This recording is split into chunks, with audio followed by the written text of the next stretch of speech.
quand un retraité sans histoire est soudainement transpercé par une flèche d'arbalète au milieu d'un village tranquille. La population est choquée. Qui a bien pu tirer sur cet homme comme si c'était une proie ? Je vais vous raconter son histoire. Bonjour à tous, aujourd'hui on change un petit peu des États-Unis, on revient en Europe puisque je vais vous raconter une histoire celtique qui se déroule plus précisément au pays de Galles, sur une île sublime mais reculée, l'île Holi, un des endroits les plus isolés du Royaume-Uni. Ça a une importance capitale dans cette histoire, donc je vais vous montrer sur une carte exactement où se déroule notre affaire. Alors là vous avez le Royaume-Uni, on va se rendre au pays de Galles. Voilà, et vous avez ici Holy Highland, c'est là qu'on se rend. Donc ça, cette grande île ici, c'est l'île d'Anglesey, je sais pas trop comment on prononce. Et nous, on va s'intéresser à cette toute petite île ici. Ok, donc là, on s'y rend. Et vous voyez que l'essentiel de la population est situé dans cette zone ici au nord de l'île. Or, nous, on va tout là-bas. C'est là qu'habite Gérald, notre protagoniste. Donc, Gérald, je vais vous montrer exactement où se trouve sa maison. On va parler pas mal de la plage de Port-d'Afarc dans la vidéo. Donc, elle est ici. Vous pouvez voir qu'il n'y a pas beaucoup de maisons, hein. C'est principalement des champs. Et Gérald, il habite exactement ici, cette petite maison-là. Vous pouvez voir qu'il y a une seule route qui se rend chez lui, une grande allée en terre. C'est une petite route qui se rend chez lui. Il y a une plus grande route après ici. Mais pour venir chez Gérald, il faut vraiment le vouloir, il faut vraiment tourner et se rendre jusque chez lui. C'est une impasse au bout, il n'y a que sa maison. Je vous remontre un petit peu. Voilà, vraiment très très peu d'habitations aux alentours, hein. Je vais vous parler également à un moment donné dans la vidéo d'un camping à caravane, enfin d'un campement de caravane, c'est celui-ci. Donc qui est juste à côté de la plage. Du coup, la plage chez Gérald, le campement de caravane et ses voisins, voilà, qui sont assez loin de chez lui. Gérald Corrigan vit dans la maison que je viens de vous montrer avec sa femme Marie. Ils ont tous les deux plus de 70 ans, ils sont retraités. Gérald a exactement 74 ans et il vivait auparavant dans ses jeunes années dans le nord de l'Angleterre où il était professeur de photographie. Mais ça fait 25 ans qu'ils sont installés au Pays de Galles, tout simplement parce qu'ils aiment la tranquillité et que Gérald est fan de nature. Donc ça lui fait plaisir d'être dans un endroit aussi isolé où il y a beaucoup de verdure, beaucoup de plantes et d'animaux à observer. Même si ça fait 25 ans qu'ils sont sur cette île, ils n'ont pas beaucoup d'amis, hein. Gérald, c'est quelqu'un de solitaire. Il aime l'art, la lecture, se promener dans la nature. Il n'a pas forcément besoin d'être entouré de beaucoup de monde pour être heureux. Il a sa femme.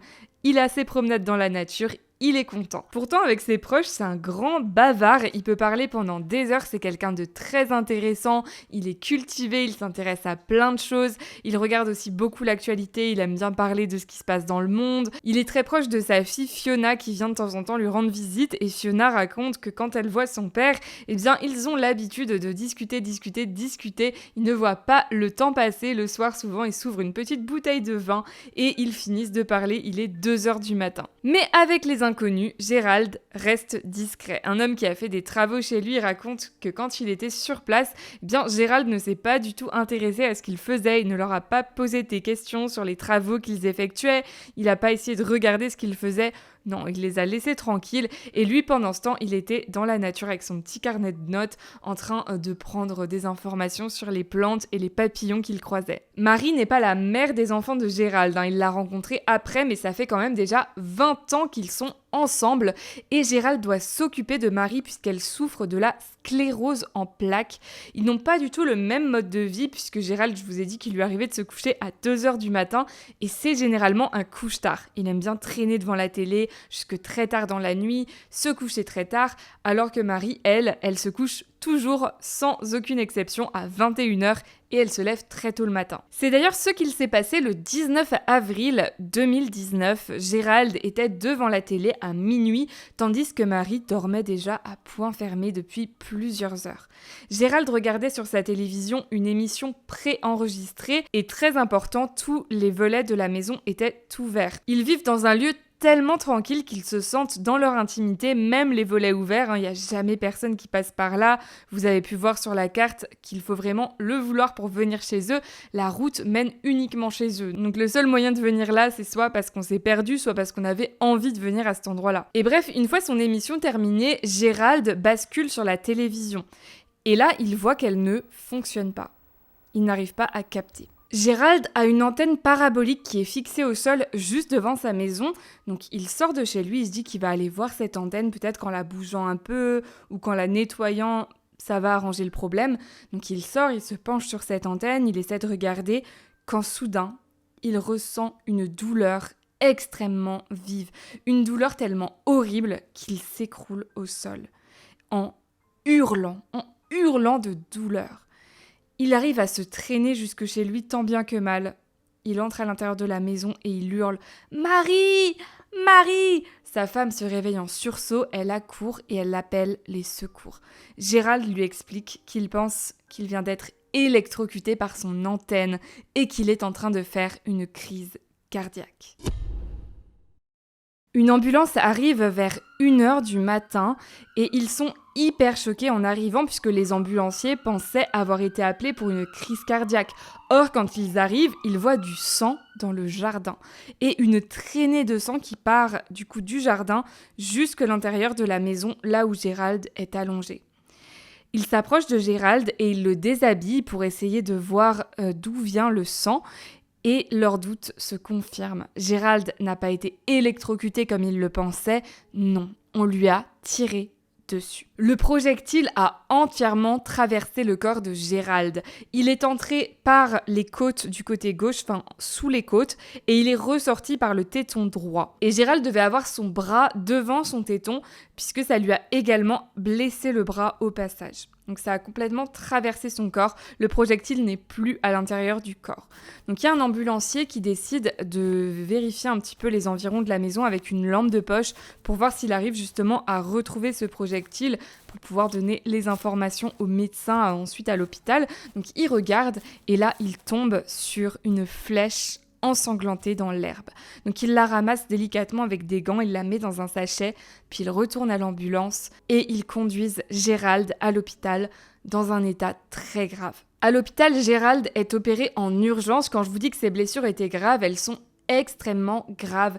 Je ne connaissais pas du tout le fonctionnement d'une arbalète, mais c'est une arme qui est vraiment extrêmement puissante. C'est une arme qu'on utilise généralement soit pour le tir sportif, pour le loisir ou pour chasser de très gros animaux. Et pour vous dire à quel point les flèches sont dangereuses, la pointe de la flèche qui a été retrouvée dans le jardin de Gérald était aussi coupante qu'une lame de rasoir. Et l'arbalète qui a propulsé la flèche était si puissante que la flèche, après avoir traversé entièrement le corps de Gérald, a rebondi contre le mur qui était derrière Gérald, elle a explosé contre ce mur et elle est repartie en arrière où elle a été retrouvée par l'ambulancier, donc dans l'herbe encore à plusieurs mètres. Gérald a eu la rate, le gros intestin et l'estomac perforés, le foie, le côlon, le diaphragme et l'artère gastrique abîmé, et il a également le sac qui protège son cœur qui a été déchiré par la flèche et son cœur a eu un hématome. Et ce n'est pas tout, la flèche en traversant son corps, je vous ai dit qu'elle était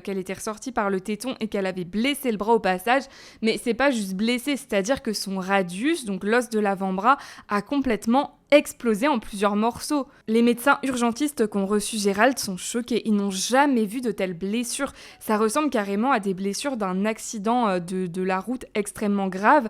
Et Gérald est dans un état vraiment catastrophique. Bon, ils font tout ce qui est en leur pouvoir pour le sauver. Ils lui font une transfusion sanguine, ils essayent de réparer les organes qui ont été abîmés. Mais malheureusement, ses chances de survie sont très minces. Et Gérald est placé en coma artificiel. La police a bien sûr été informée rapidement, ils se rendent sur place pour enquêter, mais ils comprennent tout de suite que ça va être très compliqué. En effet, Gérald et Marie n'ont pas de voisins, donc ils font quand même du porte-à-porte sur l'île de Holly, mais c'est très compliqué, personne n'a rien vu, rien entendu. C'est un vendredi soir à minuit, enfin à plus de minuit même, donc les gens sont généralement couchés ou chez eux. Et puis Gérald est un retraité tranquille qui n'a pas d'ennemis. Donc qui aurait bien pu décider de l'abattre froidement comme ça? La première hypothèse des policiers, c'est ce qui leur semble le plus logique, c'est qu'il s'agisse d'un accident. Effectivement, il y a des chasseurs sur l'île qui pratiquent ce qu'on appelle le lamping, qui est en fait une chasse nocturne. Alors c'est illégal, mais il y en a quand même qui la pratiquent. Et lamping, c'est pour lampe, puisqu'ils mettent une lampe vraiment très très très puissante, aussi puissante que des phares de voiture pour éclairer les champs. Et ensuite, ils tirent sur le petit gibier. Souvent, c'est plus pour chasser des lapins, ce genre d'animaux. Mais ils n'utilisent pas d'arbalète pour faire ça. Tous les chasseurs sont formels, ils n'ont jamais vu quelqu'un pratiquer le lamping avec une arbalète. Donc pour eux, c'est impossible qu'il s'agisse d'un accident, c'est n'importe quoi. En plus, je vous l'ai déjà dit, mais la route qui mène chez Gérald, c'est une route qui mène uniquement chez Gérald. Donc pour se retrouver chez lui, il faut soit l'avoir vraiment voulu, soit s'être perdu. Les policiers sont désespérés, ils supplient la population de parler. Quelqu'un a sûrement vu ou entendu quelque chose, quelqu'un connaît peut-être quelqu'un qui a une arbalète. Enfin bref, ils supplient vraiment tout le monde de leur donner toutes les informations qu'ils peuvent avoir. Ils fouillent minutieusement les environs, ils mettent 30 détectives sur le coup, ils essayent de relever tous les indices qu'ils peuvent, mais il n'y a rien du tout. Et le 11 mai, Gérald décède à l'hôpital entouré de ses proches. L'enquête devient une enquête pour meurtre. Finalement, le seul indice que les policiers ont en leur possession, c'est la flèche. Or, ils se disent qu'il ne doit pas y avoir tant que ça de possesseurs d'arbalètes sur l'île d'Anglesey, donc ils décident de partir de là. Voilà, d'essayer de trouver toutes les personnes qui ont une arbalète et d'enquêter sur eux.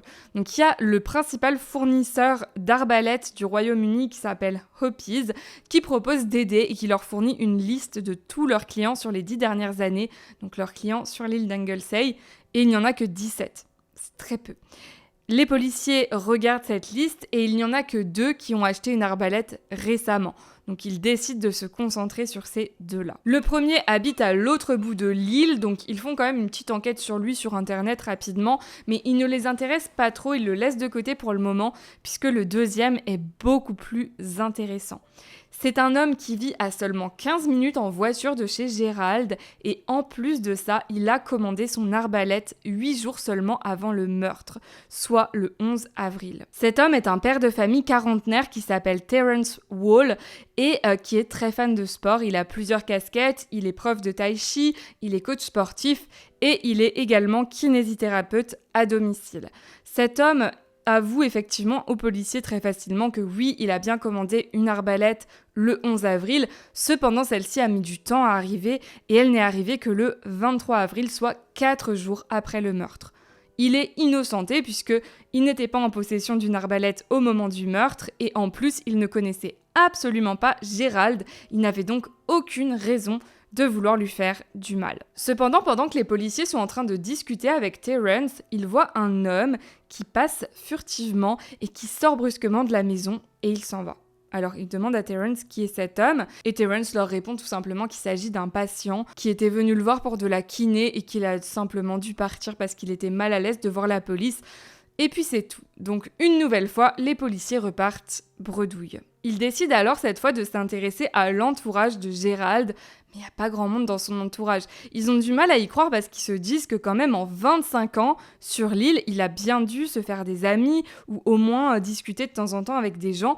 Mais pas du tout. En fait, Fiona, la fille de Gérald, explique que déjà c'est quelqu'un de très solitaire, mais en plus, à la base, effectivement, il avait des amis d'Angleterre qui venaient le voir de temps en temps. Cependant, les visites se sont espacées de plus en plus, il voyait de moins en moins de monde, et au moment de son meurtre, eh bien, il n'y a qu'une seule personne qu'il continuait à voir, et cette personne, c'est quelqu'un qu'il a rencontré sur l'île Holly. C'est un voisin à lui, un voisin dont il s'est rapproché de plus en plus au point où, au moment de son meurtre, il le voyait quasiment tous les jours. Ce voisin venait chez lui boire du thé et discuter avec lui pendant des heures. Ce voisin s'appelle Richard Wynne Lewis, mais dans cette vidéo, je vais juste l'appeler Wynne, ce sera plus simple. Et donc, Wynne, son voisin, est venu discuter avec Gérald pour la première fois, alors que Gérald était dans une situation vraiment délicate. Il était très déprimé, ça n'allait pas trop dans sa vie, et il était très stressé parce qu'il devait réaliser des travaux extérieurs dans sa maison. Or, il n'avait pas la motivation, et ce voisin lui a gentiment proposé de réaliser les travaux pour lui. Donc Gérald était très content, ça lui a ôté un poids des épaules et il a été vraiment très reconnaissant envers ce voisin.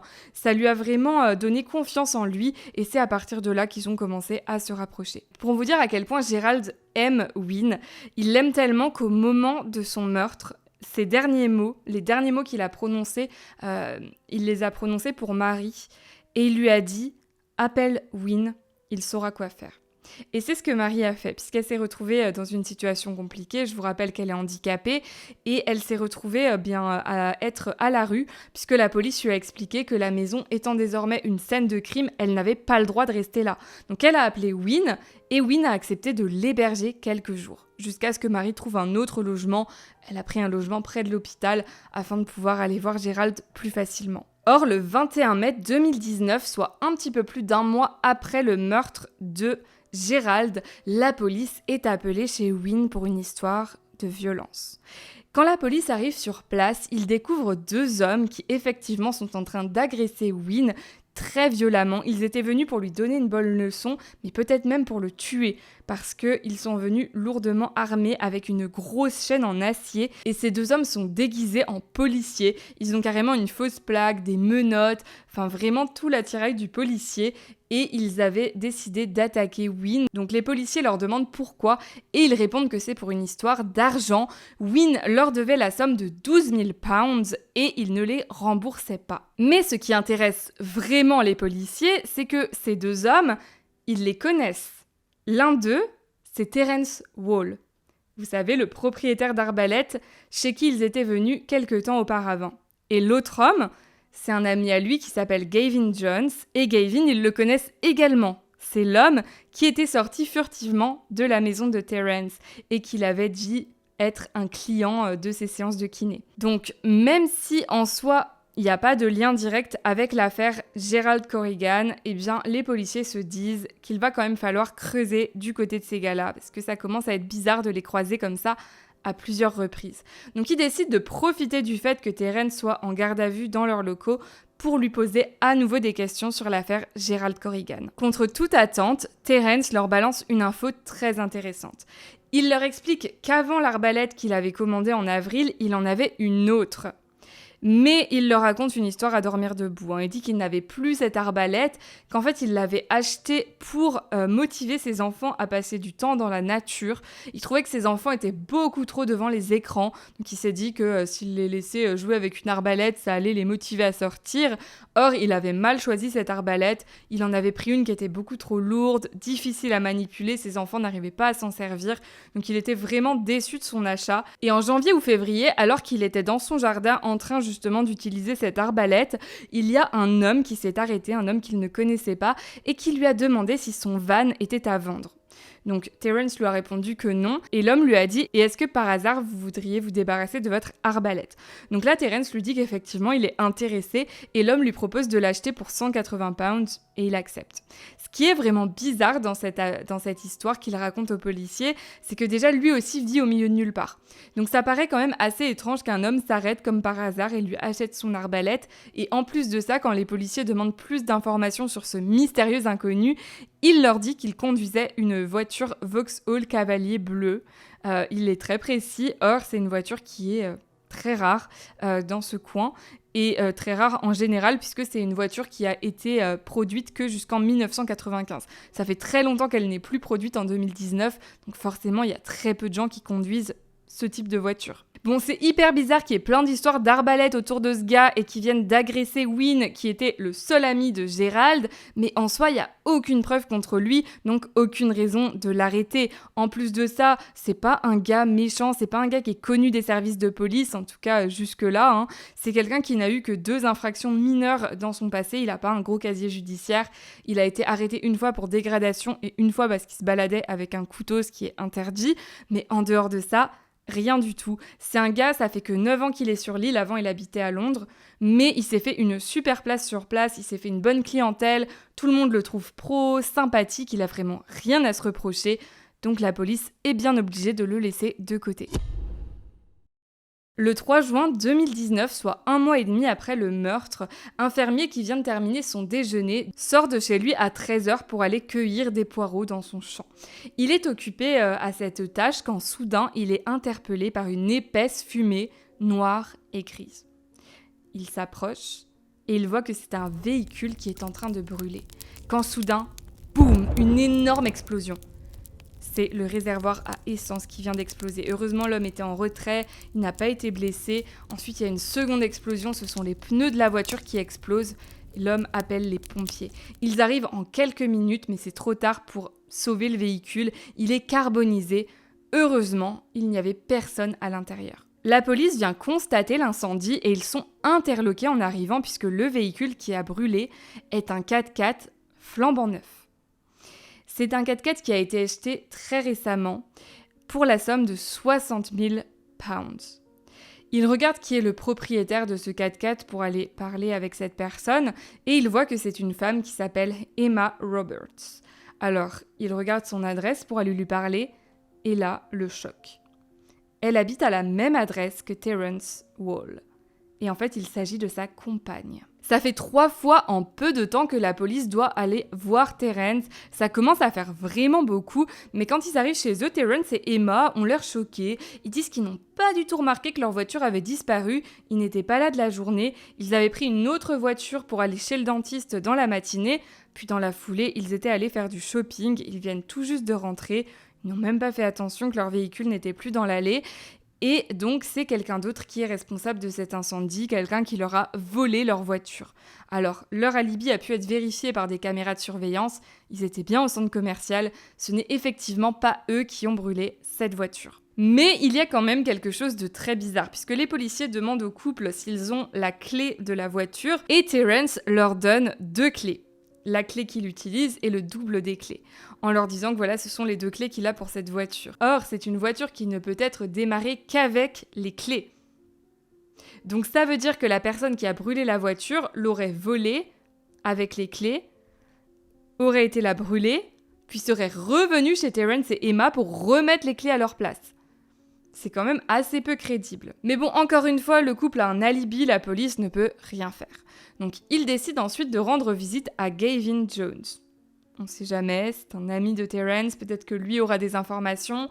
Ils ont l'air de toujours être dans les sales coups ensemble. Donc, ils se rendent chez Gavin. Et au moment où ils arrivent chez lui, ils voient qu'il est en train de faire une lessive. Il est en train de laver une tenue. Et ça sent très fort l'essence. Ils demandent à Gavin pourquoi il est en train de laver cette fameuse tenue et Gavin leur répond qu'il était en train de faire un petit boulot chez un client, que ce client lui avait demandé de l'aider à remplir une cuve de pétrole et que c'est donc ce qu'il était allé faire. Et la police trouve sur la banquette arrière de son véhicule plein de jerrycans d'essence vides. Donc même si son explication est un peu bancale et que vu le timing, les policiers n'y croient pas une seconde, eh bien il n'y a pas assez de preuves pour l'arrêter, donc là encore, ils ont de forts doutes à son sujet, mais ils ne peuvent rien faire. Mais si Gavin et Terrence sont bien les pyromanes, pourquoi avoir incendié ce 4x4 flambant neuf ? Quel secret pouvait-il bien cacher ? Les policiers ont saisi le véhicule et ce que va leur révéler l'équipe scientifique est extrêmement choquant. La voiture étant très récente, elle est équipée d'une boîte noire. Alors, sur une autre vidéo, on m'avait dit « Ouais, ça n'existe pas, c'est pour les avions, les boîtes noires. » Écoutez, en anglais, ça s'appelle Black Box. Je sais pas s'il y a un autre nom en français, mais en tout cas, c'est une boîte qui enregistre tous les mouvements de la voiture et pas seulement les mouvements, tout ce que fait la voiture, tout ce qui est fait dans la voiture, la façon dont elle est garée, s'il y a une portière ouverte, s'il y a une ceinture qui a été mise, comment elle est garée. Donc, ce que se disent les policiers, c'est que Terrence a dû penser qu'en incendiant la voiture, tout allait disparaître. Tout allait partir en fumée. Même les informations de la boîte noire. Mais ce qu'il ignorait, c'est que ces informations avaient déjà été enregistrées sur un cloud. Donc, les scientifiques de la police n'ont eu qu'à récupérer ces informations. Et en analysant cette boîte noire, ils apprennent que cette fameuse voiture s'est rendue chez Gérald la veille de son meurtre, soit le 18 avril. La voiture s'est carrément garée dans l'allée de chez Gérald à 21h42. Et il faut savoir qu'il y a une caméra qui a filmé la maison de Gérald, mais de très loin, donc on voit rien. Hein. Mais c'est une caméra qui se trouve sur un campement à caravane. Et cette caméra, voilà, dans un angle très loin, on voit la maison de Gérald. Donc on voit quasiment rien, mais on a vu une lumière s'allumer quelques minutes après. Et dans la foulée, en analysant la boîte noire, les policiers voient que le moteur a été rallumé et que Gérald est parti, a quitté l'allée de chez Gérald. Donc il a dû paniquer en fait en voyant la lumière. Terence se gare ensuite sur le parking de la plage de Fort Dafark. Je sais pas du tout comment ça se prononce, je sais pas du tout prononcer le gallois, c'est une catastrophe, donc désolée s'il y en a parmi vous qui parlent gallois. Je vais écorcher tous les noms dans cette vidéo, mais voilà, je vais prononcer Port Dafark, je vous montre où c'est juste à côté de chez Gérald. Il se gare sur ce parking à 22h11, il quitte la voiture, puis il revient à la voiture vers minuit et il rentre chez lui. Mais ce qui est très intéressant, c'est que cette voiture est revenue le lendemain, le jour du meurtre. Cette fois, la voiture ne s'est pas garée dans l'allée de chez Gérald. La voiture s'est directement garée sur le parking de la plage de Fort Dafark. Et on sait que c'était Terence au volant, parce que je vous rappelle que c'est la voiture de Emma, mais Emma, à ce moment-là, est en vacances. Donc, il y a des témoins, etc. Elle a un alibi en béton. Hein. Ce n'est pas elle qui conduit la voiture. Or, la seule autre personne à avoir les clés, c'est Terence. Donc, Terence gare cette voiture le jour du meurtre sur ce parking à 23h11. Il quitte la voiture. Il ouvre le coffre, il referme le coffre. On ignore ce qu'il fait. Il revient à minuit 42. Il ouvre le coffre, il referme le coffre, il monte, il démarre et il se gare chez lui à 1h06.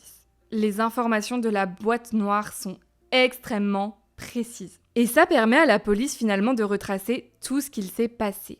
On imagine que Terence s'est garé au niveau de la plage pour être discret. Puis qu'il a marché jusque chez Gérald. Alors, il n'y a que 15 minutes de marche en marchant tranquillement. Pour aller jusque chez Gérald, c'est très rapide. Ensuite, la police pense qu'il aurait trafiqué l'antenne pour essayer d'attirer Gérald hors de chez lui, puis qu'il se serait placé derrière le muret qui entoure le jardin de Gérald afin de se cacher et d'attendre que Gérald sorte.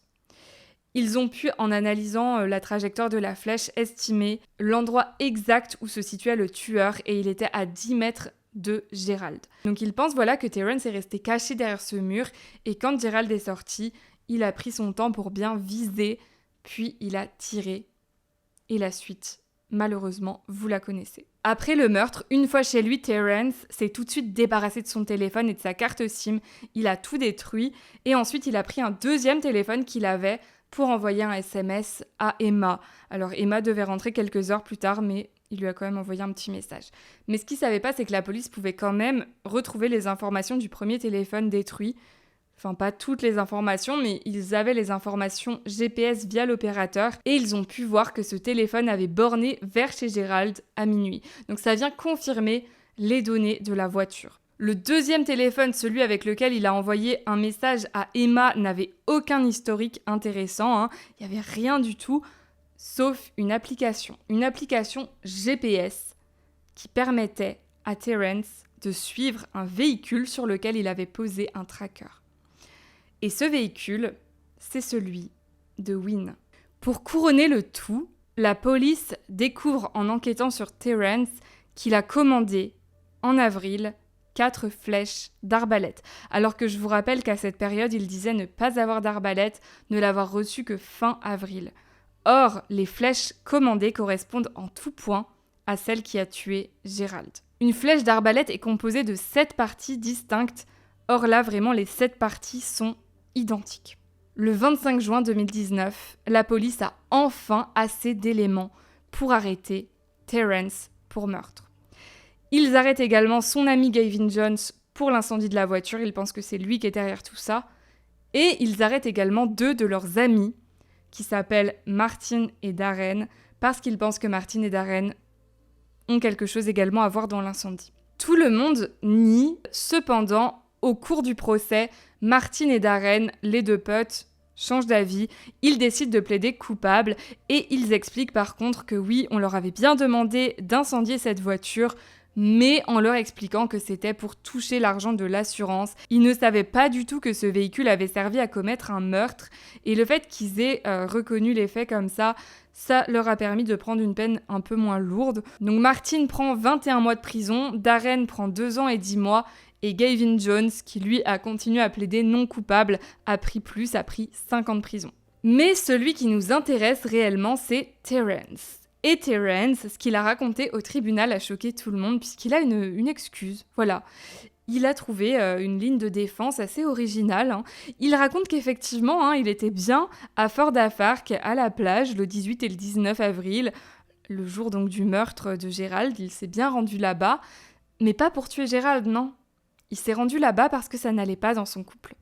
Il aimait bien aller là-bas pour regarder la mer, mais aussi, et surtout, pour trouver du réconfort dans les bras d'un homme. Un homme qui est un ami à lui qui s'appelle Barry.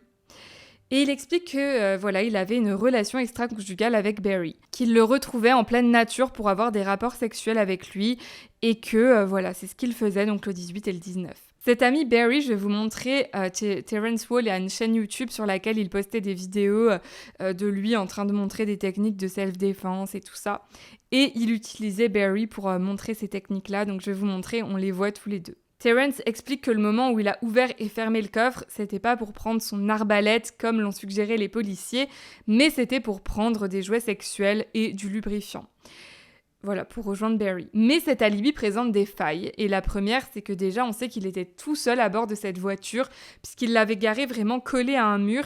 Et il y a une seule portière qui s'est ouverte, la portière conducteur. Donc, soit il aurait fallu que Barry escalade pour sortir, mais il aurait pas pu sortir par la portière passager.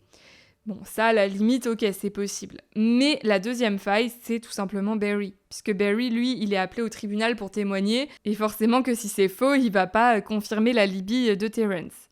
Et c'est ce qui se passe, Barry explique que non, c'est complètement faux, qu'ils sont uniquement amis, qu'il n'y a jamais rien eu de plus entre eux. Il est tout penaud au tribunal, il est tout choqué, tout mal à l'aise, on est en train finalement de se servir de lui comme alibi pour un meurtre, il n'avait pas du tout vu ça venir. Et il explique que le 19 avril, il était en compagnie de sa maman et de ses sœurs chez sa maman, qu'il est resté dormir là-bas, et il a donc 3 témoins, sa maman et ses 2 sœurs, qui disent toutes les 3, oui, il était bien avec nous. Cependant, il y a 2 choses qui plaident en faveur de Terrence. La première, c'est qu'il n'y a pas beaucoup de preuves. Alors, il y a la boîte noire, les données de la boîte noire, mais à part ça, il n'y a rien. Sans cette boîte noire, la police n'avait rien. Si Terrence ne s'était pas amusé à brûler son 4x4, peut-être que la police ne l'aurait jamais arrêté. Il n'aurait pas pensé à aller regarder ça. Surtout que c'était pas le sien, c'était celui d'Emma. Enfin, vous voyez. Donc, à part ça, il n'y a pas d'empreinte, il n'y a pas d'ADN, il n'y a pas de preuves scientifiques, vous voyez. Et puis la seconde chose qui plaide en sa faveur, c'est l'absence de mobile. Terrence, comme il l'a dit lui-même, n'avait aucune raison de tuer Gérald. Il ne le connaissait même pas. Pourquoi est-ce qu'il serait allé commettre soudain un meurtre, aller tuer une personne contre qui il n'avait absolument rien, qu'il ne connaissait pas, qu'il n'avait même probablement jamais croisé? Ça n'a aucun sens. Au pays de Galles, le doute profite à l'accusé. Il suffit qu'il y ait un doute pour que la personne doive être innocentée. Alors tout le monde retient son souffle. Est-ce que Terrence va être condamné ? Et au terme de 13 heures de délibération, les jurés reviennent avec un verdict. Et ils déclarent Terrence Wall coupable du meurtre de Gerald Corrigan. Et Terrence prend une peine de prison à vie avec une période de sûreté de 31 ans. Attendez, ce n'est pas terminé puisqu'après le procès, il y a eu des rebondissements, il y a eu de nouvelles révélations. Alors, ça n'a pas permis réellement de connaître le mobile, mais ça permet d'émettre quelques hypothèses. Je vais vous raconter. Alors déjà, on est sûr et certain que Terrence ne connaissait pas Gérald. Ça, c'est sûr, il y a aucun doute. S'il connaissait Gérald, Marie aurait été au courant, sa fille Fiona aurait été au courant. Or, personne dans son entourage n'avait jamais entendu parler de cet homme. Mais il y a un dénominateur commun entre eux, et ce dénominateur commun, c'est Wynne. Et il s'avère que Wynne, le seul ami de Gérald, n'était pas un si bon ami que ça. Marie a expliqué qu'elle et Gérald, au moment du meurtre, étaient un peu stressés parce qu'ils avaient confié une grosse somme d'argent à Wynne et que contrairement à ce qu'il leur avait promis, à ce qu'il leur avait assuré, ils n'avaient jusque-là pas revu un seul centime de cette somme. Ce qui s'est passé, c'est que Wynne leur a expliqué qu'il avait 3 idées de projets, des projets très sûrs qui pouvaient leur permettre de faire fructifier leurs économies. Marie et Gérald, qui avaient pleinement confiance en cet homme, ont donc décidé de lui confier leur argent. Une de ces idées, c'était l'achat-revente de chevaux. En fait, Wynne était vraiment un grand fan de chevaux. Il possédait des chevaux de course et il s'y connaissait vraiment bien en chevaux.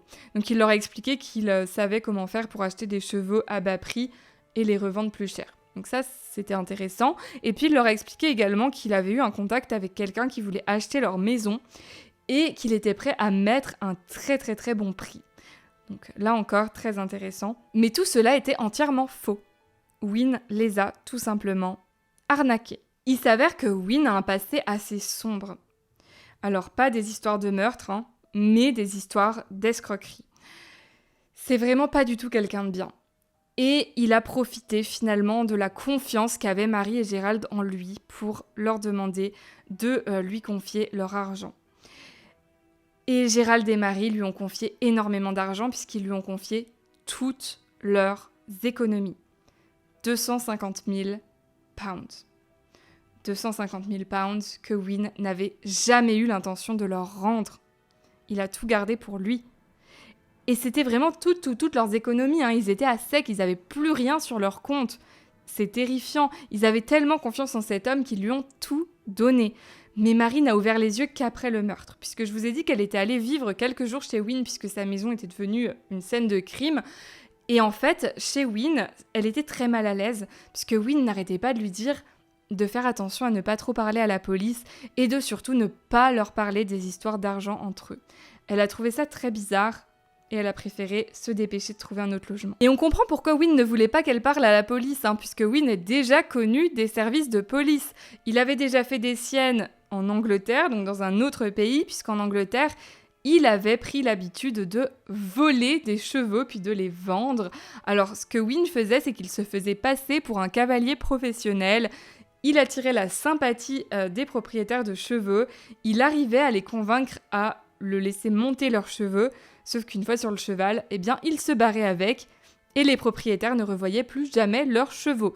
Il y a même une page Facebook dédiée à ça, à cette histoire, avec des propriétaires de chevaux énervés qui disent qu'il faut absolument le retrouver, que c'est un escroc, et voilà, ils sont très remontés contre lui. À Anglesey, donc au Pays de Galles, Wynne a continué ses arnaques, mais cette fois-ci en se rapprochant de personnes âgées pour avoir leur confiance et en profiter pour leur soutirer de l'argent. Il y a un voisin à lui qui a expliqué que Wynne l'avait contacté en lui proposant gentiment de faire quelques travaux chez lui. Et il a accepté puisque lui n'était plus capable de le faire, donc il était content que Wynne lui propose son aide, sauf que Wynne s'est mis à lui demander toujours plus d'argent. Il lui a demandé de l'argent pour ses travaux chez lui à 11 reprises. Mais il a vu assez vite que c'était n'importe quoi, puisque Wynne, disait avoir besoin de matériel pour les travaux, mais ensuite cet homme ne voyait pas le matériel arriver. Alors cet homme s'appelle Hayden, ce sera plus simple que je le nomme. Donc Hayden ne voyait pas le matériel arriver. Par exemple, une fois, Wynne lui dit « J'ai besoin d'une grande quantité de sable ». Donc Hayden lui donne l'argent, mais le sable devait arriver dans un camion-benne. Or, il aurait remarqué s'il y avait un camion-benne garé devant chez lui, ça n'est jamais arrivé. Mais Hayden, bizarrement, même s'il commençait à avoir des doutes, il n'arrivait pas à arrêter de donner de l'argent à Wynne. En fait, il décrit Wynne comme quelqu'un déjà de très convaincant, mais aussi d'impressionnant physiquement. Je vous ai montré des photos, vous avez pu voir que Wynne, physiquement, il en impose. Et cet homme, Hayden, a dit, ça m'a fait rire d'ailleurs, il a dit, il avait juste à s'asseoir sur moi et j'étais mort. J'ai pas vu de photo de cet Hayden, mais j'imagine que lui devait être plus chétif. Et donc Hayden explique que il n'arrivait pas à arrêter. Il avait l'impression en fait que vu qu'il avait donné son accord pour les travaux, il était obligé d'aller au bout et de continuer à donner de l'argent. Mais il y a un jour où il a quand même réussi à se sortir de l'emprise de Wynne, puisque Wynne lui avait demandé 10 000 pounds pour acheter un cheval, la même arnaque qu'il a fait subir à Gérald et Marie, en disant je vais le revendre plus cher, puis je vais te passer de l'argent, tu vas récupérer ton gain plus de l'argent supplémentaire. Donc il a trouvé ça intéressant, il s'est rendu à sa banque pour demander de retirer les 10 000 pounds, et en fait son banquier a été un peu suspicieux, il lui a demandé exactement pourquoi il avait besoin de cet argent. Hayden a répondu que c'était pour acheter un cheval, il lui a demandé « mais qui vous a dit de faire ça ?» Donc il explique que c'est son voisin Richard Wynne Lewis, et là le banquier lui dit « stop, ok, cet homme je le connais, c'est un escroc, ne faites rien, ne retirez pas votre argent, ne lui donnez plus un seul centime, on appelle tout de suite la police. » Wynne était sur le parking en train d'attendre, les policiers sont venus le cueillir, il a été arrêté, et il avait obligation de ne plus approcher Hayden. Il a été mis en fait en liberté conditionnelle. Sauf qu'il a continué à venir chez Hayden, à utiliser la carte bancaire d'Hayden pour ses achats et à essayer de soutirer encore plus d'argent à Hayden. Donc Hayden a rappelé la police et la police a à nouveau arrêté Wynne. Donc il est bien connu de leur service. C'est super triste en fait parce que Wynne c'était le seul ami de Gerald. Il venait tous les jours chez Gerald, il passait des heures avec lui à discuter de choses et d'autres. Gerald l'aimait énormément et en fait ce gars n'était là que parce qu'il le voyait comme une banque. Vous imaginez, il lui a pris 250 000 pounds, évidemment qu'il continuait à traîner avec lui. Il le voyait comme la poule aux œufs d'or. Mais c'est tellement triste parce que Gerald lui avait confiance en lui. Et pourtant, c'est pas la seule chose qui lui est faite. Gerald et Wynne avaient eu une grosse dispute. Un jour, Wynne a proposé à Gerald de faire pousser 2-3 plants de cannabis dans son jardin, enfin sur son terrain, sous une serre, afin que ça puisse servir pour les douleurs de Marie. Marie souffre énormément avec sa sclérose en plaques, elle a très mal, donc Gerald a accepté, il s'est dit pourquoi pas, c'est une bonne idée. Sauf que Wynne est devenu bizarre, il lui a dit de ne surtout jamais aller voir sous la serre, et bien sûr Gerald ne l'a pas écouté, il est allé voir sous la serre, et là le choc. Il y avait assez de plants de cannabis pour fournir toute l'île d'Anglesey. Il n'y avait pas juste 2-3 plants. Donc il a pété un câble. Il a tout de suite dit à Wynne de tout enlever, de tout faire partir. Il voulait plus de ça chez lui. Et Wynne a accepté. Mais bon, ça a été un peu tendu entre les deux hommes par rapport à cette histoire de cannabis. Bon, ça veut pas dire pour autant que Wynne est derrière le meurtre de Gerald. Il manque des pièces à ce puzzle, mais c'est quand même très bizarre. Et Wynne a été condamné pour toutes ces escroqueries, dont l'escroquerie contre Gerald et Marie. Il est passé au tribunal, mais son procès a été trop bizarre. Il a plaidé non coupable, et déjà, ils ont mis son procès en huis clos. On ne sait pas pourquoi. Donc les journalistes ne pouvaient pas non plus y accéder. Personne ne pouvait accéder à ce procès. Or, le procès a été reporté 2 fois. Et on ne sait pas pourquoi. Le juge a dit que c'était une information confidentielle, qu'il ne pouvait pas expliquer pourquoi il devait reporter ce procès. Il n'a même pas expliqué aux jurés non plus pourquoi, mais il a été reporté 2 fois. Et la 3e fois, Wynne a décidé de plaider coupable. Donc en plaidant coupable, malheureusement, on n'a pas pu lui poser énormément de questions ou creuser beaucoup lors de ce procès. On lui a simplement annoncé sa peine. 6 ans de prison. Donc il y a des journalistes qui ont essayé de creuser un peu cette affaire. Pourquoi est-ce que le procès a été reporté? Qu'est-ce qui s'est passé? Et ils ont découvert comme ça que Wynne était un gros informateur de la police, un indique. Et en fait, il a permis de faire tomber plusieurs gros bonnets dans le milieu de la drogue. C'est assez dingue. Alors, quel rapport avec les procès? Quel rapport avec cette affaire? On ne sait pas, mais c'est intéressant à savoir. La police, interrogée par les journalistes, a dit aucun commentaire, le juge aucun commentaire, Wynne aucun commentaire, personne ne veut parler de cette histoire d'informateur de drogue, etc. Du coup, le mobile reste un mystère. La police pense que Terence a été payé pour ce meurtre. Mais il n'y a pas d'argent qui est apparu sur son compte. Donc, c'est étrange. Alors, évidemment, la logique voudrait que ce soit Wynne qui l'aurait payé pour commettre le meurtre.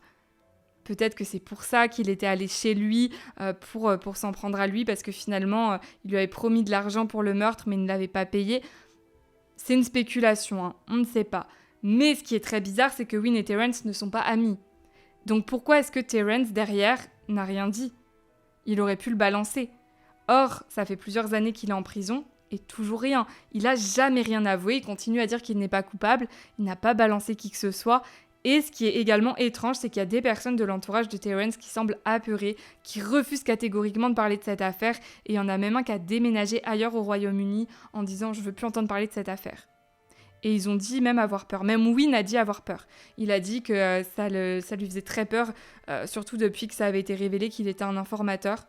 il aurait dit ça à des amis, c'est ses amis qui ont parlé aux journalistes. Donc cette histoire d'informateur serait vraie, mais Will ne voudrait pas en parler parce qu'il a peur des conséquences. Bon, il reste l'hypothèse, bien sûr, selon laquelle Terrence aurait simplement tué Gérald de manière totalement gratuite. Mais c'est quand même pas très crédible dans le sens où c'est pas un gars qui est super violent à la base ou qui a un gros casier ou quoi que ce soit. Pourquoi est-ce que d'un coup il aurait pété un câble et décidé de tuer un retraité ? Dans ces cas-là, il aurait peut-être tué quelqu'un au hasard. Pourquoi aller traquer Gérald, attendre devant chez lui ? Surtout qu'encore une fois, son adresse, faut la connaître, faut la trouver. Il est au milieu de nulle part. Donc ça paraît quand même assez invraisemblable. Il avait probablement une raison de commettre ce meurtre, mais cette raison, on ne la connaît pas. Et la seule personne qui connaisse cette raison, c'est lui. Alors peut-être qu'un jour il parlera. Ça fait que quelques années qu'il est en prison, il va y passer probablement le restant de ses jours. En tout cas, au moins 31 ans, il sera âgé quand il pourra demander sa libération.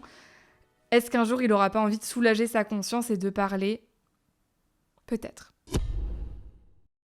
Une grosse pensée pour les proches de Gérald, pour ses enfants bien sûr dont il était très proche, mais aussi pour Marie. Marie, dans cette histoire, a tout perdu. Elle a perdu l'amour de sa vie, mais elle a perdu aussi son argent. Elle est handicapée, je vous rappelle, donc elle s'est retrouvée seule, veuve, sans un seul centime, et avec un handicap qui ne lui permet pas de s'en sortir facilement. Elle s'est retrouvée vraiment dans une situation très très très compliquée. En plus de ça, Marie, elle est très triste, elle s'en veut énormément, elle se sent coupable, puisqu'elle a l'impression qu'elle aurait pu faire plus pour Gérald. En fait, au moment du meurtre, je vous ai dit qu'elle dormait, et ça c'est quelque chose qu'elle ne se pardonne pas. Elle dit qu'elle était tout le temps avec lui, que c'était son rôle d'être là pour lui, de le protéger. Or, elle était en train de dormir, donc elle a mis un petit peu de temps à descendre, un petit peu de temps à appeler les secours parce qu'elle n'avait pas son téléphone sur elle, donc elle s'en veut, elle se dit que peut-être si elle avait réagi plus vite, elle aurait pu sauver Gérald. C'est quelque chose qui la hante. Et en plus de ça, elle est aussi très triste parce que la belle maison dans laquelle elle avait tellement de souvenirs avec Gérald, cette belle maison au Pays de Galles, au bord de la mer, eh bien cette maison est pour toujours marquée par cette horrible tragédie. Sur ce, c'est la fin de cette histoire. Je vous retrouve dans les commentaires. N'hésitez pas à liker ma vidéo si vous l'avez appréciée et à vous abonner pour ne pas manquer mes prochaines affaires.